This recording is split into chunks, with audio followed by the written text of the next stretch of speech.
একটি বাচ্চা বাঘ, সিংহ ও একটি বাচ্চা শেয়াল গল্প করছে। বাচ্চা বাঘ বলল, আমার বাবা কোরবানির জন্য অনেক বড় একটা কুড়ুল কিনেছে। আমি এখন কুড়ুলটাকে ঘাস খাওয়াবো। তোমাদের বাবারা কি কুড়ুল কিনেছে? বাঘছানার এমন কথা শুনে শিয়ালের ছানা ও সিংহের ছানা মাথা নিচু করে থাকে। এটা দেখে বাঘছানা বলল, কি রে, তোরা চুপ কেন? ও বুঝেছি, তোরা তো গরিব, তোরা তো জীবনেও কোরবানি দিসনি। তোরা যদি কোরবানি না দেস তাহলে তোদের সাথে আমি থাকবো না। আমার একটা সম্মান আছে না। আমি এলাম রে, আমার বাবা 4 লাখ টাকা দিয়ে কুড়ু কিনেছে। আমি এখন কুড়ুটাকে ঘাস খাওয়াবো। এই কথা বলে বাচ্চা বাঘ সেখান থেকে চলে যায়। বাঘছানা চলে যাওয়ার পর শিয়ালের ছানা সিংহের ছানাকে বলে, দেখেছো বন্ধু, বাঘছানার কত অহংকার, আমাদের দুজনকে কিভাবে অপমান করে গেল। কি আর বলবো, বড়লোক বাবার একমাত্র সন্তান। আমরা তো আর ওদের মতো 4 লাখ টাকার গরু কিনতে পারবো না। এগুলো ভেবে আর কাজ নেই, চলো আমরা বাসায় যাই। এরপর শিয়ালের ছানা ও সিংহের ছানা বাড়ি চলে যায়।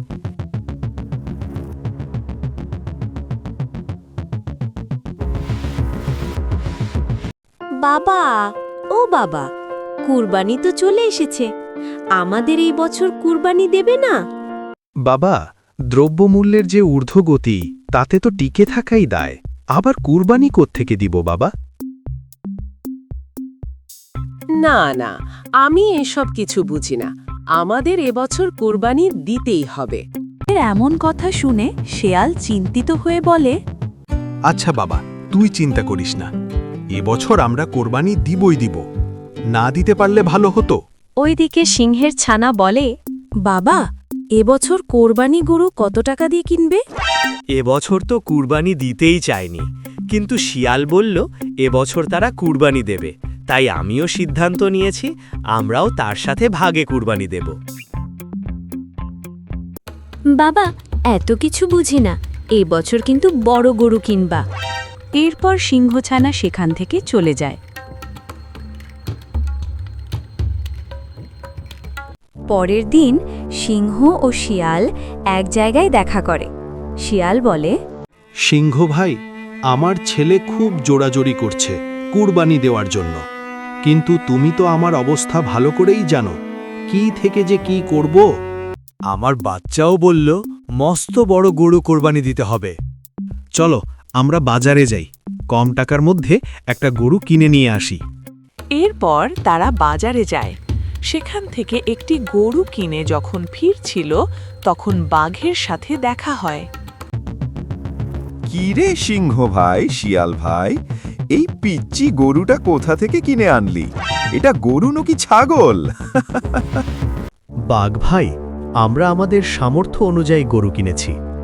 যে গরু কিনেছ তোমরা নিজেরাই কি খাবা, আর গরিব ও আত্মীয় স্বজনদেরই বা কি দিবা? আমরা আমাদের সামর্থ্য অনুযায়ী গরু নিয়েছি, নিয়ম অনুযায়ী আমরা এই গরুর গোশত বন্টন করব। নিশ্চয়ই আল্লাহ এতেই বরকত দিবেন। তোমাদের সাথে কথা বলার আমার টাইম নেই। শোন, আমি সবাইকেই আসতে বলেছি, সবাইকেই বেশি বেশি মাংস দেব। এরপর বাঘ সেখান থেকে চলে যায়। কিছুক্ষণ পর শিয়াল ছানা ও সিংহছানা তাদের গরু দেখতে চলে আসে। সিংহছানা বলল, বাবা, ও বাবা, এত ছোট গরু কোত্থেকে কিনে আনলে? আমি আজ আর বাসায় যাব না, তুমি তোমার এই ছোট গরু নিয়েই থাকো। এই কথা বলে সিংহছানা ও শিয়াল ছানা সেখান থেকে চলে যায়।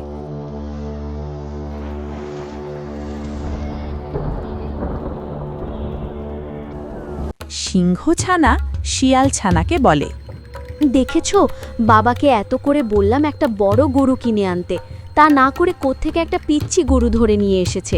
আমি আর বাড়ি যাব না, বাঘছানা বোধহয় আমাদের সাথে আর কথাই বলবে না। আমাদের বাবারা যে টাকা ইনকাম করে সেই টাকা দিয়ে সংসার চালানোই কষ্ট, তাও তো তারা আমাদের আবদার রাখতে গিয়ে গরুটি কিনেছে, এতেই আমরা মহা খুশি। দেখো, একদিন আমরাও বড় গরু কোরবানি দিতে পারবো। এখন চলো বাসায় যাই, এখানে রাগ করে থেকে কোনো কাজ নেই। এরপর তারা বাসায় চলে যায়।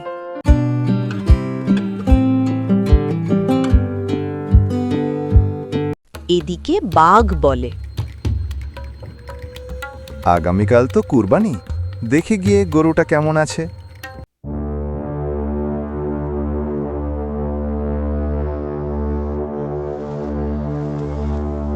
সে তার গরুর কাছে গিয়ে দেখে গরুটা মরে রয়েছে।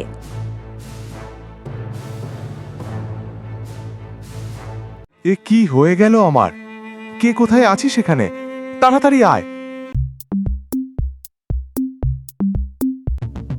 বাবা, ও বাবা, তোমার কি হয়েছে?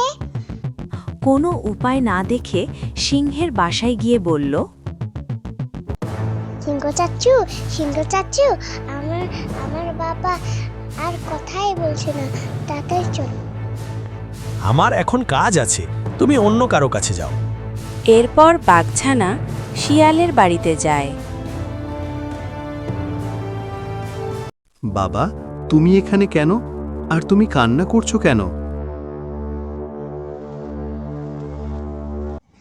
শিয়াল চাচু, আমার বাবা আর কথা বলছে না, তুমি আমার সাথে চলো প্লিজ।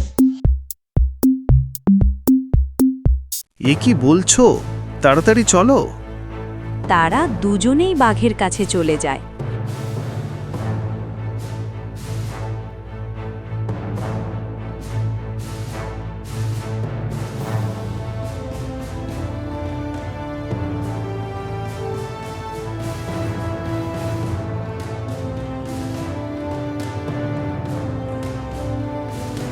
শিয়াল বাঘের শরীরে হাত দিয়ে দেখে বাঘটি মারা গেছে আর তার নিথর দেহ পড়ে রয়েছে।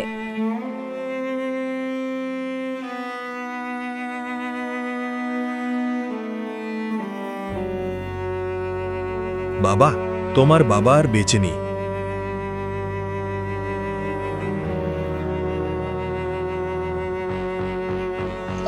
কত বাবা বলে রাখো।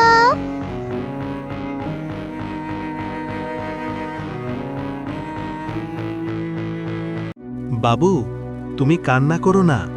তোমার বাবা অহংকারী ছিল, তাই হয়তো সে তার শাস্তি পেয়েছে। কোনোদিন অহংকার করবে না। অহংকারীকে আল্লাহ তাআলা পছন্দ করেন না। মনে রেখো, অহংকারী পতনের মূল। ঠিক বলেছো চাচু, আর কখনো খাবার পেখারা করবো না। ঠিক আছে, তবেই তুমি সমাজে একজন ভালো প্রাণী হিসাবে বিবেচিত হবে। সবাই তোমাকে স্নেহ করবে, আর বড় হলো সবাই তোমাকে শ্রদ্ধা করবে।